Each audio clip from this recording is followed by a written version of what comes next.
అర్కగణపతిని ఇంట్లో పెట్టుకుంటే వాస్తు దోషం ఉండదు. అర్కగణపతి ఇంట్లో ఉంటే అనేక దుష్ట పీడ నివారణ జరుగుతుంది. అర్కగణపతి యొక్క ఆరాధన సకల శుభములను ప్రసాదిస్తుంది. మాకు తెలిసి మాకు చాలా దగ్గరి వ్యక్తి మాకు కాజీపేట్లో మీరు రైల్వే స్టేషన్కు దగ్గరలో స్వయంభూ శ్వేతార్క గణపతి దేవాలయం ఒకటి ఉంది. అది మా అనంతమల్లయ్య సిద్ధాంతి గారు పెట్టారు.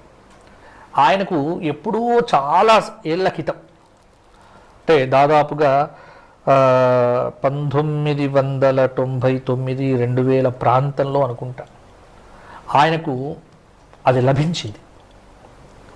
అంటే మేము గమనించాం కదా అర్కగణపతి ప్రభావం ఎలా ఉంటుంది ఒక వ్యక్తి జీవితం మీద నిదర్శనం.